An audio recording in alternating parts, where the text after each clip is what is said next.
The Amityville Horror, The Lost Tapes, an update on the found footage film that's been in development for years now. The Weinsteins officially pulled the release date. Remember, they keep on pushing it back. The latest one was supposed to be January 2014 to start the new year. That's been pulled. It wasn't even clear or announced if it's been put on hold or scrapped altogether. Now let's get over the information, the good stuff, okay? Everyone can't handle this, but let's just go into detail about this. George Lutz, before he died in 2006, he signed over a 3-film deal with MGM. And then MGM went through their bankruptcy years in the late 2000s, you can remember. Then they ended up selling the Amityville rights to the Weinsteins, up to 3 films, if I'm not mistaken. And so they've been trying to develop this. The Weinsteins actually was MGM, offered the Lutz boys, who were the 2 kids who grew up in the house for a month actually. They offered them $80,000 for a buyout to fictionalize for the name rights to their stories, so they could fictionalize movies until the end of time. And apparently Christopher Quaratino all turned this down. He goes over this in an in-depth interview over WBSM. Oh my god, it's such good stuff. You don't hear this type of shit on average news websites, and the realism of it all. Basically, he goes into detail about how the guy involved with the lost tapes is the same guy who tried to bamboozle him into doing a $200 interview for the History Channel. Or he basically duped him under false pretenses to interview his story for a documentary for the History Channel. But in reality, David Farrands was actually working with George Lutz on the 3-film deal. And the first film that they had planned was his son, and this is the plot for the movie that they were going to do. And this was around the year 2000, give or take, the early 2000s. It was supposed to be about his son returning home to kill George. And I just started laughing my ass off because Chris was so pissed about that idea about how they would turn him into the villain and George into the victim even more. Because he really hates the idea of how George was portrayed as the victim and the hero to the family, because that wasn't the truth at all from his perspective.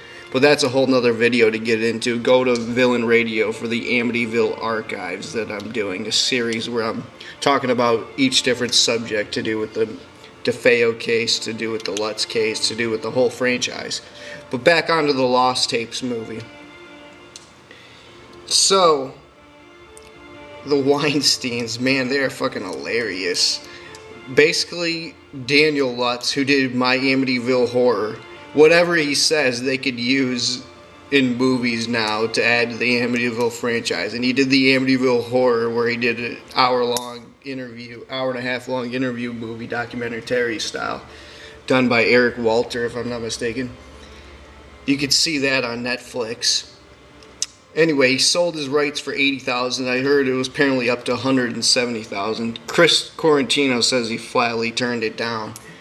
Oh, this is such good stuff. But remember, let's get on to the plot of the Lost Tapes. If you can remember, it was supposed to be about the night in 1976 where Channel 5 news reporter Laura Daddario, I think they were going to fictionalize all the names and just do it based off that. Marvin Scott, other journalists and priests, and they had clairvoyants and psychics there, including Ed and Lorraine Warren, who are now famous, who've always been famous psychics, and now they're even more famous in contemporary horror due to The Conjuring's success. Anyway, remember, they're developing their own found footage. They own the rights to their own story, and they're actually going to incorporate some of the real footage, but there hasn't even been any news on that in over a year now. Actually, a year exactly. The news came out in August 2012. Now we're sitting here a year later. There might be all tied up in legality issues, to tell you the truth, and I think the Weinsteins aren't even really paying that attention to this franchise, considering they're making Jason Blum do it, the guy who has like 20 films like in pre-production, and then like he says he's like developing so many films because hey, they're easy to make found footage and turn them into cash grabs. Well, he doesn't say that, but he says, Well, directors leave and they might not get turned into movies, so that's why I develop a whole bunch of shitty ones and then water them all down so that I could just market it to a PG-13 rookie horror audience because I'm Jason Blum, and then I count all the money. So I go, hey, studio, all you have to do is pay a few $1,000,000. We can do some cheap cliche scares because I'm Jason Blum. This is the guy who's doing the Poltergeist reboot. This is the guy who's doing the Town from Dread Sundown remake.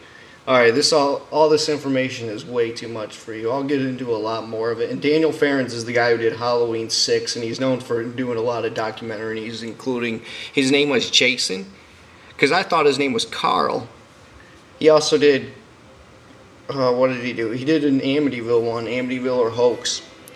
So this guy is only in his early 40s, and he was trying to do deals with George Lutz back when he was in his late 20s, early 30s. So they tried to basically buy off Chris Quaratino's rights for $200 under false pretenses. This guy is just complete scum. Based off the WBSM radio interview, if you want to look that up. This is where all the information's coming from.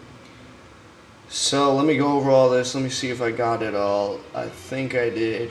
I don't want to talk about there was so much to talk about in Amityville, let's be honest. So anyway, this was JBM from VillainNews. I think I got it all. I'm out.